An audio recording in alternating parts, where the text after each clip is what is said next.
Copyright Notice. This publication and all its content, including but not limited to the text, stories, and images, is copyright of and owned by Kefilwe Jeanette Mosimanek Gosi. Copyright C. Kefilwe Jeanette Mosimanek Gosi, 2023, all rights reserved. The moral rights of the author have been asserted. Any redistribution or reproduction of part or all of the content in any form is prohibited other than the following. A reviewer who might quote brief passages in a review. Kefilwe Jeanette Mosimanek Gosi does not grant you any other rights in relation to the material and content of this publication. You may not adapt, edit, change, transform, publish, republish, distribute, redistribute, broadcast or rebroadcast in public the material contained in this publication without Kefilwe Jeanette Mosimanek Gosi's written consent. You may not commercially exploit the content of this publication without Kefilwe Jeanette Mosimanek Gosi's written consent. First edition, 2023. Background. I spent my formative years living in two villages in the small town of Mafeking. The first village is where my biological parents were born and bred, and the second village is where my guardians, whom I also see and acknowledge as my parents, lived. These villages were almost similar, except the first one was always busier than the second one, and it had a vibe as opposed to the second village, which was exceptionally quiet, with not much going on. The other differences were the neighbors. The first village had neighbors whose houses were extremely close to one another, and the second had neighbors whose houses were a little distant, at least where I stayed. I then moved from one village to another, from the busy and vibrant one to the quiet one, to be exact. The first thing I realized about that village of ours was that it had a road, and this road had its special kind of soil. The soil was red-orange or vermilion. It was my first time seeing such soil. Everybody complained about the long distance we used to walk from our houses to the tar road or the main road, and they would also complain about the soil which would stain their clothes. Some people, I included, used to carry an extra pair of shoes or a cloth to wipe their feet and shoes, and if one had worn jeans, they would fold them up, especially if they were white. Regardless of all these challenges, I used to pay special attention to this road. I had no choice because we would walk a lot on that road, which was quite far. At least that's what I thought, especially during summer as it would get scorching hot and extremely cold during winter or when it rained. The taxis that would go through our village were minimal then, therefore we only had a few options. Things began to change as time went by in our village. We started to have more taxis going through our village, and the color of the soil had changed due to the maintenance work that was done on the road. The maintenance of the gravel road was done by one of the elders in the village who worked at the municipality. Besides paying attention to the road, I used to also pay special attention to people. Taxi rides used to get interesting. At times, there would be people who would make us laugh, and those who would gossip without even looking at who is sitting next to them, if they knew the person whom they were gossiping about. Others would talk politics, discuss soccer, and of course, there would be those days which would get even more interesting. Like the days when people would get paid at work, and the day people would get their grants, people would drink excessively, others would sleep and miss their stops, and others would be told that they would get taken off the taxi if they don't behave. I used to listen to the drivers talk about how they enjoyed driving on the road, and I would watch how they enjoyed speeding off while singing praises to the road and talking about how nice it was driving on it. But I also noticed that whenever it would rain, suddenly, everyone would begin to complain. The road would be all muddy and extremely difficult to drive on. Their cars would get dirty. They would have to drive slowly. The road would be slippery and potholes would come up. The views that the people had of the road, more especially the drivers, made me look at my life. I realized just how whenever things would go well for me in my life, I would be quick to sing praises, and whenever things would become challenging, I would be quick to change my tune and go from singing praises to complaining. I would allow the bad to overshadow the good. I would also forget that seasons change, and no season lasts forever. Hence, I liken my life to a gravel road. Like a gravel road, my life had its beautiful moments and not so beautiful moments. Like a gravel road, it has been filled with experiences, some of which would leave me with some bitterness, and some with some sweetness. We used that road when the weather was both good and bad. We used it in all seasons, and deep inside, I believe we all believed that the road, regardless of its condition, was going to take us straight home, and that we were going to arrive safely. Therefore, it is important to do the same with God.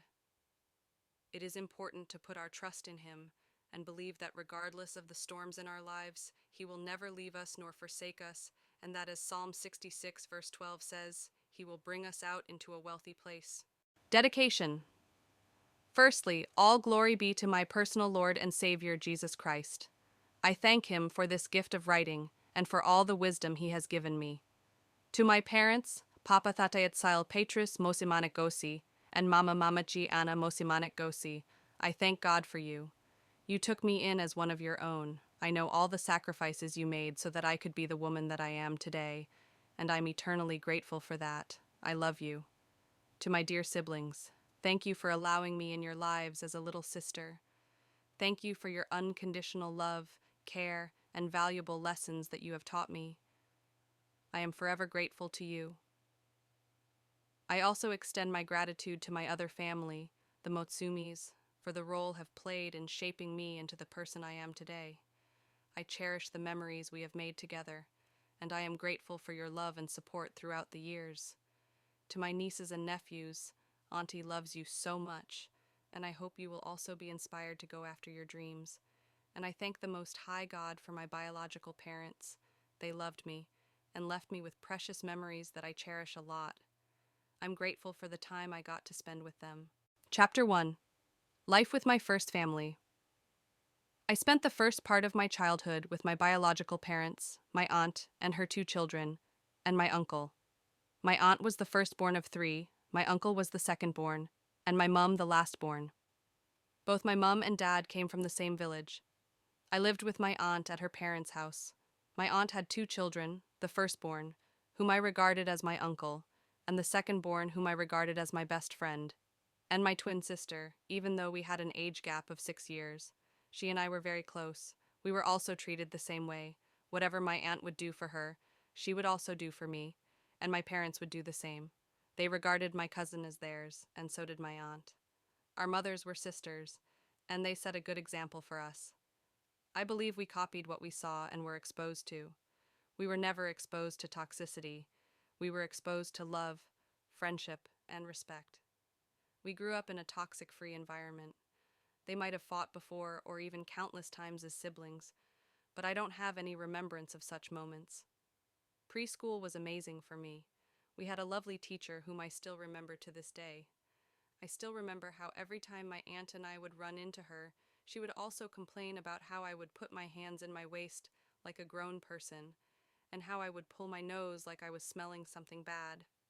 My aunt would laugh it off and tell her that I saw that one of putting my hands on my waist from my aunts, my dad's sisters, and the nose pulling from my mum.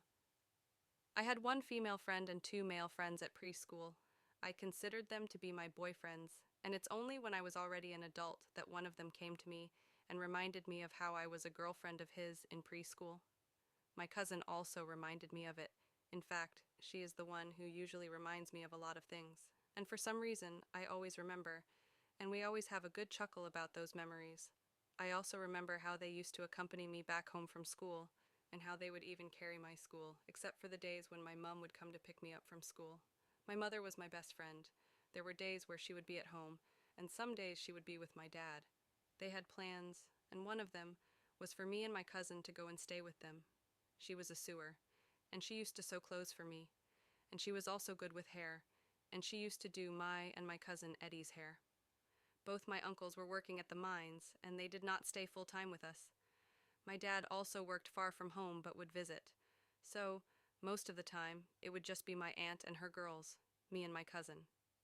I used to wake up early in the morning and watch my cousin get ready for school. I used to envy her a lot and wanted so badly to also put on uniform and go to school. The day finally came, and I remember my mum waking me up in the morning, prepared me, and took me to school. Prior to the first day of school, I remember how my dad asked my cousin to teach me how to write my name and surname. Learning to write my surname took a lot of patience, hence my dad delegated the task to my cousin because he knew that it was a mission, because he gifted me with a long surname. I remember how proud he was when I finally managed to write my name and surname on my own. He was such an expressive man. I still remember his roar of laughter and his beautiful smile. I was quite excited until I realized that my mum was leaving me behind and going back home. I don't know about my peers, but I remember bawling my eyes out. I already had friends, and I was in the same classroom with my best friend. My cousin was also there at school, so I quickly adapted. As time went by, I started to realize that school required one to wake up extremely early, and for me, this was torturous. So, in the mornings, I would be woken up by force, as I would refuse to wake up, and I also realized that I was extremely slow. Therefore, I would also be rushed up. I would walk with my sister and some of the girls in my village to school. There were times I would just stop trying to walk fast, and my cousin, after telling me to walk faster, would eventually leave me behind. We were beaten at school, and the older ones would get it worse than us, the younger ones. They were told that they are older, they know better, and therefore should do better. I was a little bit stubborn and a little bit manipulative because I would walk slowly, and as I would walk slowly, I would be contemplating what lies I was going to tell the principal or the teacher, who would be waiting for us at the gate with a stick. Sometimes, when it was winter, they would have a bowl of cold water filled with ice, and we would be required to dip our hands inside, and after that, we would get beaten. Sometimes they would beat us with a duster. Some teachers would beat me, but not as hard as the students in higher grades. But whenever my principal would be at the gate, I would almost get away with it.